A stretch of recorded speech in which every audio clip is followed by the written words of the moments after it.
Motorola has a new phone, and it's called the Moto Z4, which is the fourth entry into its Z series, which is the one where you can attach Moto mods to. That adds different functionalities to the phone. But so far on paper, this phone isn't really exciting me, particularly because the MSRP is $500. And there's a lot I feel like that's missing, especially when you look at competitors like the Asus Zenfone 6. However, the only reason you might want to look at this phone is if you're on Verizon, as you can buy this phone for $240 on a 24-month contract or $10 a month. That's a pretty great price, but let's take a look otherwise.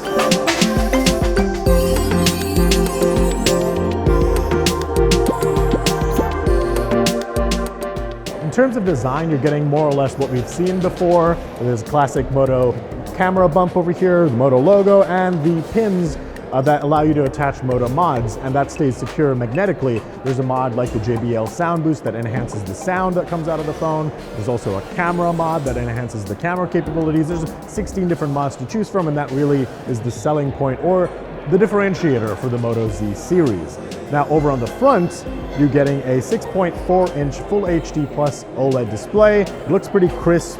We haven't been able to really test brightness yet because it's overcast and getting dark here, but we will do that for the full review to see whether it gets bright enough to see in broad daylight.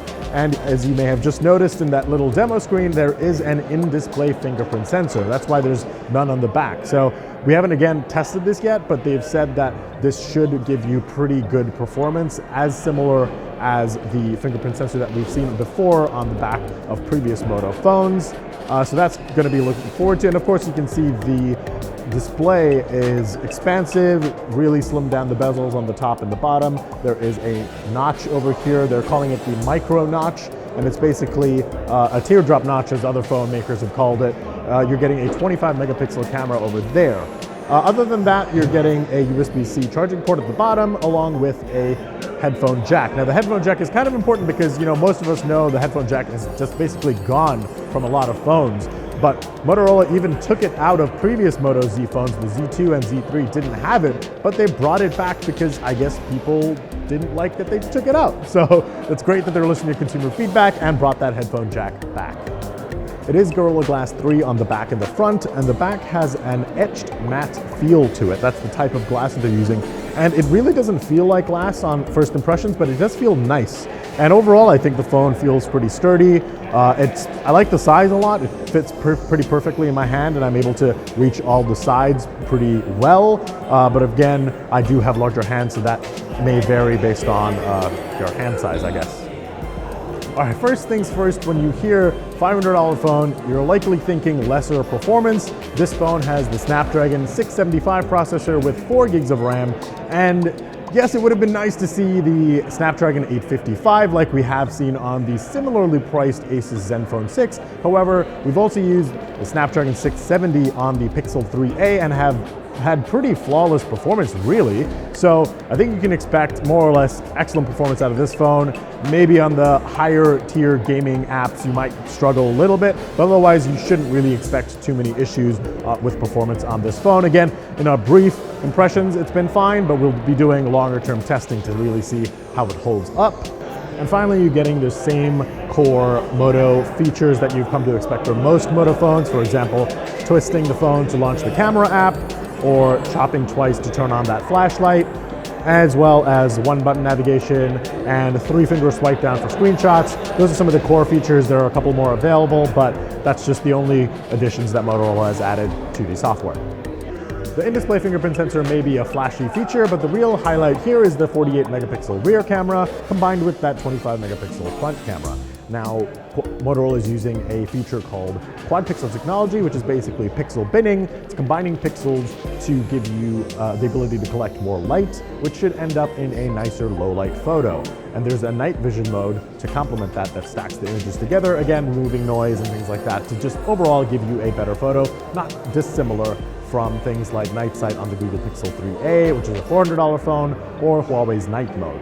So the 48 megapixel sensor, basically when you go into the camera settings, you'll see that when you choose the 48 megapixel mode, you're basically getting a 12 megapixel photo. 48 megapixel quad pixel technology gives you a 12 megapixel photo, which is pretty standard on most phones. Now there are different options you can choose from. There's the 36 megapixel image, which will then give you a 9 megapixel image resolution because of that quad pixel technology, and so on. So again, you're not getting that necessarily like huge file size, really high resolution 48 megapixel photo. It's using quad pixel basically all the time, so you're just getting a 12 megapixel photo that should ideally be better because it's using this quad pixel technology.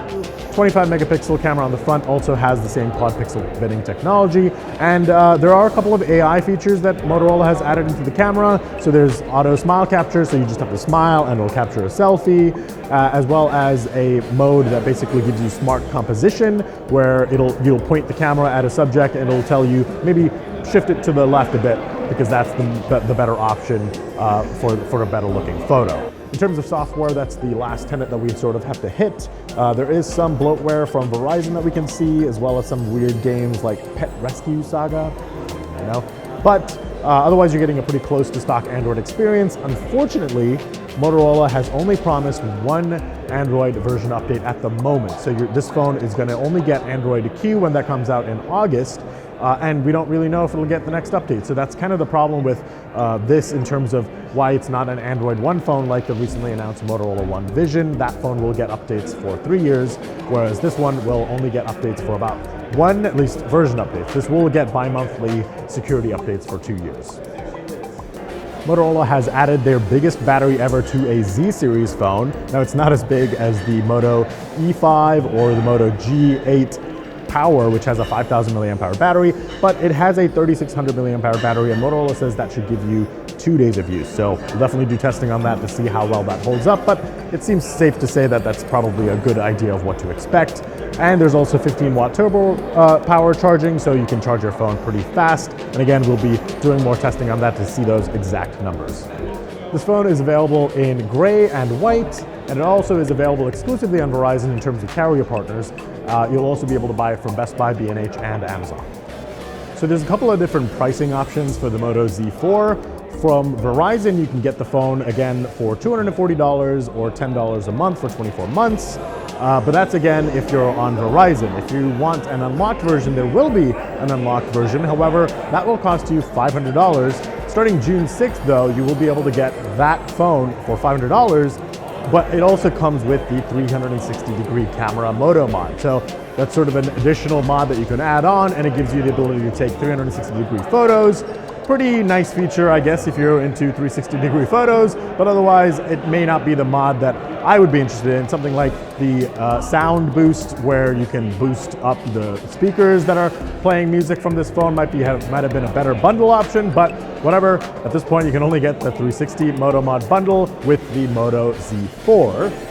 And also, there will also be a bundle for the Moto Z4 along with the 5G Moto Mod from Verizon, and that will cost you $440. Now, that Moto Mod, the 5G Moto Mod, won't work with the unlocked version at the moment. It will later on, so you just have to keep that in mind. If you also want the 5G Moto Mod, you should really remember that it's only really available, 5G that is, Verizon's 5G that is, only really available in Chicago and Minneapolis at the moment, and even then it's in very small pockets, so the rollout will take some time. Who knows, at that point next year might be a better time to buy a 5G phone, as you might get better coverage. Hey everyone, thanks for watching our Moto Z4 hands-on. Press the like button if you like that video, and hit the subscribe button for more.